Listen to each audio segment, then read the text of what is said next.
Facebook, wherever you are when you're watching this. Happy Monday.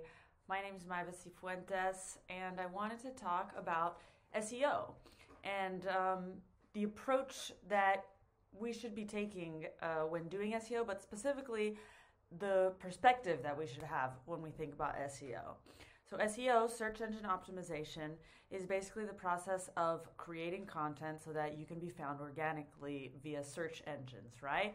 So the first thing to bear in mind is that when people find you via your SEO optimized pieces of content, they have a specific goal in mind. They're looking for something, and somehow the piece that you created is optimized enough for them to find it.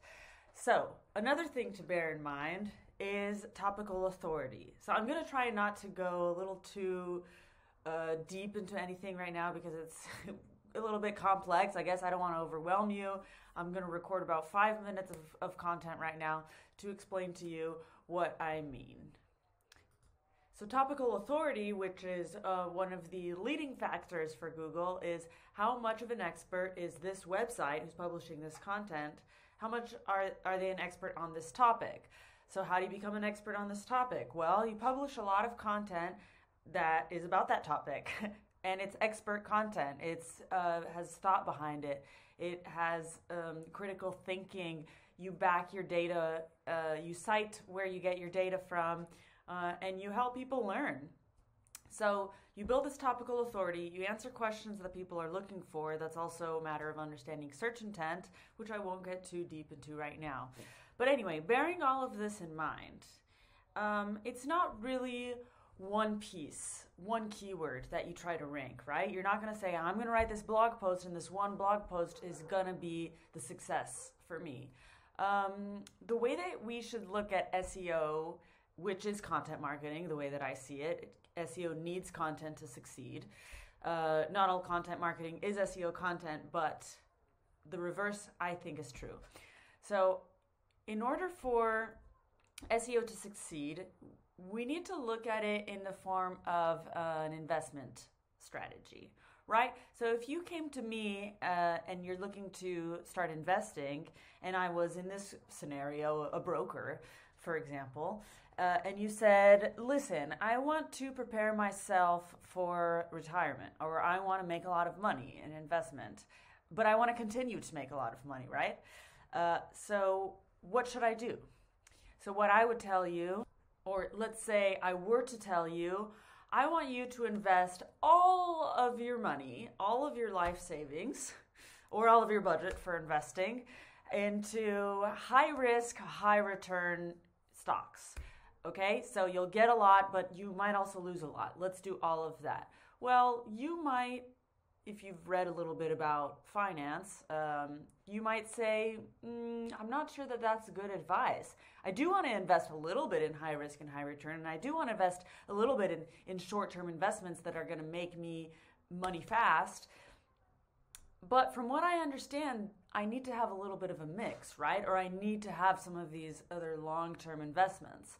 On the other hand, if I were to tell you, actually just play it really safe, only take these long-term, low-return investments and just get a lot of them and it'll accumulate. Well, if you're a business and you're trying to make a lot of money, or if you're a person trying to make a lot of money, in this case where you're hiring a broker, that's also not really the best advice if you're trying to actually make a lot of money. So what is the best advice in this case? So forgive me, I'm not a financial expert. Perhaps broker and investing works in a different way. But from what I understand, the best way to invest is to have a healthy portfolio. A mix of short-term and long-term investments, as well a risk of high return and low return investments, depending on your appetite for risk. So the way I want you to see SEO and content is the same way. Every piece of content that you make is an asset that's contributing to your longer term plan of dominating Google and making organic your number one inbound channel, right?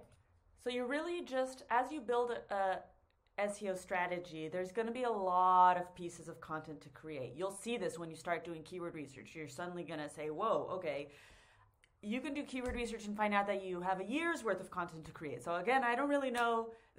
Again, I mean, I didn't mention this before, but some people saying, well, what do I write about? Okay, that's not the problem, figuring out what to write about.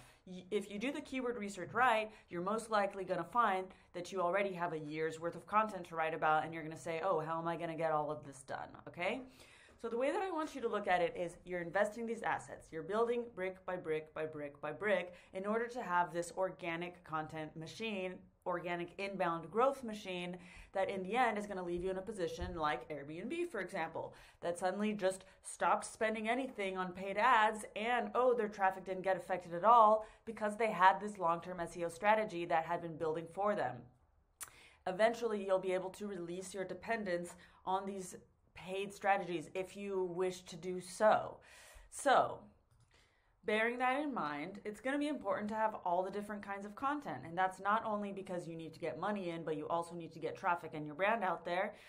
It's also good to have a healthy balance. So what does this look like? You're going to have your bottom of the funnel keywords that people are actually looking for whatever it is you have to sell, and they're going to find you and buy it from there. But those tend to be really low volume. They have high search intent, but not a lot of people are looking for them. So you're going to see your traffic moving really slowly on those. On the other hand, you have these top of the funnel and mid funnel pieces that do bring a lot of traffic. They do bring a lot of brand recognition, and perhaps you can get more people into your funnel earlier on. This, of course, is going to convert at a much lower percentage because it's not targeting, remember, we're targeting people on search. And for these top of the funnel keywords, they're not particularly looking to buy yet. They're looking to learn or be inspired. But you're still going to capture them early on, and you're going to build that brand, and you're going to build the traffic.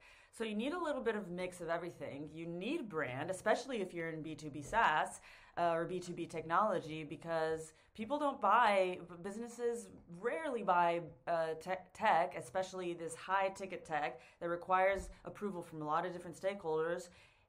If nobody's ever heard of your brand, it's going to be more difficult to sell internally. Even if the person that you're selling to is all for it, they still need to convince everybody else, right? So if everybody in the business has heard about your brand, well, suddenly becomes a lot easier for them to sell for you, for them to be your internal champion, right? So that's just something for you to chew on. Look at SEO in the long term. You're building it brick by brick, you're building it asset by asset, and this is all to leave you in a much healthier position in the long run. It's not something that's going to give you a return right away. You may be able to get a piece to rank in a month or so. I've seen it before, but that doesn't mean that your work is done. Your work is a long-term investment strategy. So let me know if you guys agree with this or not. I'd love to chat about this a little bit more. Well, have a happy Monday, and I'll see you on here, guys.